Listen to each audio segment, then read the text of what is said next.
కొంచెం పైకి ఏం కాదు.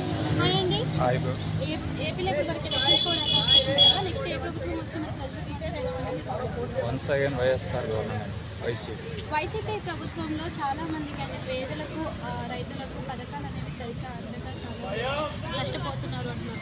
వైఎస్ఆర్ గవర్నమెంట్ అంటే ఇంతవరకు 40 ఇయర్స్ నుంచి ఏపీలో మంచి జరిగిందంటే పేదవాళ్ళకు అది వైఎస్ జగన్మోహన్ రెడ్డి ప్రభుత్వం ద్వారానే మంచి జరిగింది.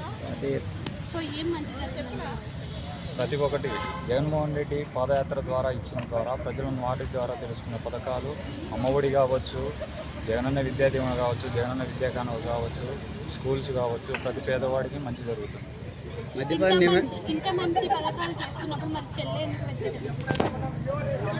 చెల్లి వ్యతిరేకత అంటే అదే చంద్రబాబు ప్రభుత్వంలో కానీ తెలుగుదేశం ప్రభుత్వంలో కానీ ఎన్టీ రామారావు కూడా చంద్రబాబు మీద విమర్శలు చేశాడు, ఎన్నో చేశాడు.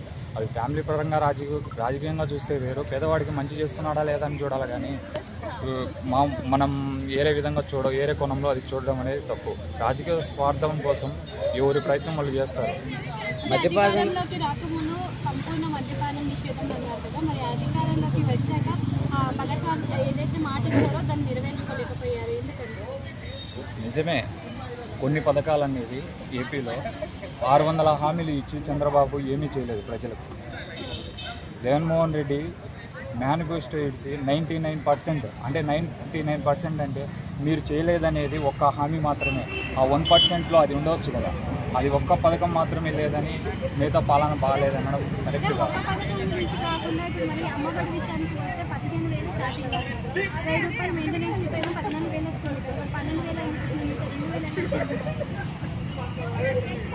ఏమవుతున్నారంటే పేదవాడు స్కూల్స్ ఇంతవరకు బాత్రూమ్ లేని పరిస్థితి స్కూళ్ళల్లో.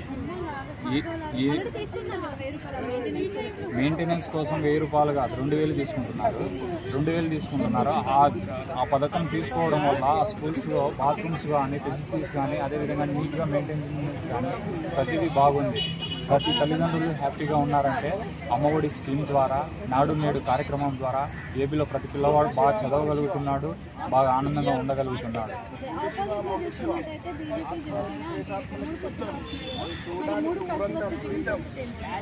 పార్టీలు కలసడం అనేది అది సాధారణమే. ప్రజలకు ఎవరు మంచి చేస్తున్నారు అనేది ప్రజలు గ్రహించారు.